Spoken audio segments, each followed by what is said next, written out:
নমস্কাৰ, মই মণি। মই আপোনালোক সকলোকে মোৰ অন্য এটি ৰেচিপিলৈ স্বাগতম জনাইছোঁ। আজি মোৰ ৰেচিপিটো হৈছে এগ বিৰিয়ানী। আশা কৰোঁ আপোনালোকে ভিডিঅ'টি সম্পূৰ্ণ চাব। তাৰ বাবে মই লৈছোঁ এয়া বাসমতি ৰাইচ। বইল কৰি লোৱা কণী, তাত মই নিমখ, হালধি আৰু জলকীয়া গুড়ি সানি লৈছোঁ। বইল কৰি লোৱা এটা আলু এনেকৈ ডাঙৰকৈ কাটি লৈছোঁ। বিলাহী পেষ্ট আৰু এইখিনি পেষ্ট মই অকণমান দীঘলীয়া চাইজত কাটি লৈছোঁ। জলকীয়া, মিহিকৈ কাটি লোৱা পিঁয়াজ, আদা নহৰু। কেৰাহী এটা মই গৰম হ'বলৈ দিলোঁ। গৰম হোৱাৰ পিছত মই ইয়াত দিছোঁ তেল। প্ৰথমতে মই পিঁয়াজখিনি ফ্ৰাই কৰি ল'ম। পিঁয়াজখিনি মই তেতিয়ালৈকে ফ্ৰাই কৰিম যেতিয়ালৈকে পিঁয়াজখিনিৰ কালাৰ লাইট গল্ডেন ব্ৰাউন হৈ নাযায়।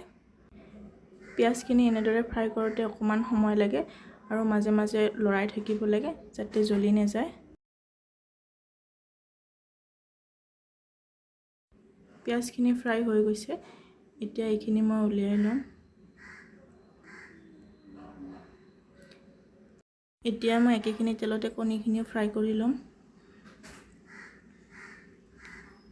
মাজে মাজে লৰাই দিছোঁ। কণীখিনি বেছি ফ্ৰাই কৰিব নালাগে, অকণমান লাইট ফ্ৰাই কৰিলে হ'ব।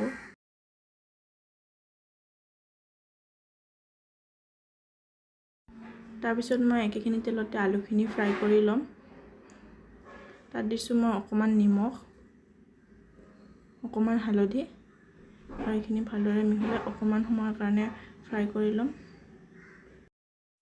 আলুখিনি ফ্ৰাই হৈ গৈছে, এতিয়া মই উলিয়াই ল'ম। এয়া আলু আৰু কণী ফ্ৰাই হৈ গ'ল। যিহেতু মই বিৰিয়ানীখিনি কুকাৰত বনাম, সেইবাবে মই কুকাৰ এটা তুলি দিলোঁ। তাত দিছোঁ মই প্ৰয়োজন অনুসৰি তেল। তাত দি দিছোঁ মই এইখিনি খাৰা গৰম মছলা। এতিয়া দি দিছোঁ মই অকণমান গোটা জিৰা। তাৰপিছত মই দি দিছোঁ পিঁয়াজ, জলকীয়া। এইখিনি ভালদৰে মিহলাই অকণমান সময়লৈকে ফ্ৰাই কৰিম যেতিয়ালৈকে পিঁয়াজখিনি ৰঙচুৱা নহয়। এতিয়া মই ইয়াত দি দিছোঁ পিচি লোৱা আদা নহৰুখিনি। এইখিনি ভালদৰে লৰাই তাৰপিছত মই ইয়াত দি দিম টমেটো পেষ্টখিনি। এইখিনিও ভালদৰে মিহলাই অকণমান সময় ফ্ৰাই কৰিম। এতিয়া ইয়াত দিম মই হালধি, জলকীয়া গুড়ি, জিৰা গুড়ি আৰু অকণমান গৰম মছলা। এইখিনি ভালদৰে মিহলাই অকণমান সময় মছলাখিনি ভাজি ল'ম। এতিয়া দি দিছোঁ মই বিৰিয়ানী মছলা এচামুচ। গোটেইখিনি ভালদৰে মিহলাই ল'লোঁ আৰু মছলাখিনিও লাহে লাহে শুকাই গ'ল। এতিয়া মই গেছটো অকণমান সময়ৰ বাবে অফ কৰিম। এতিয়া বিৰিয়ানীৰ লেয়াৰখিনি মই এনেদৰে সজাই ল'ম।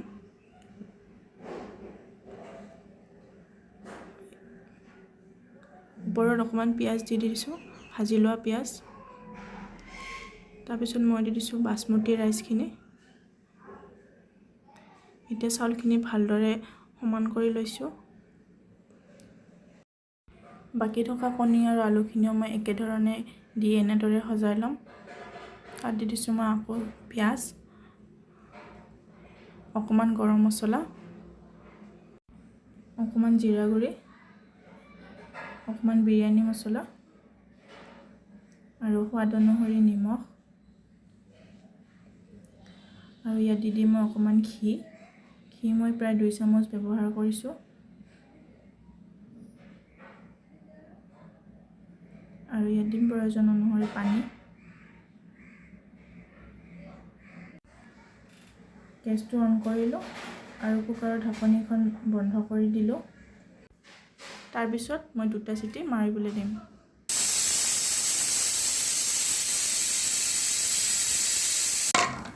বিৰিয়ানীখিনি ৰেডি হৈ গ'ল।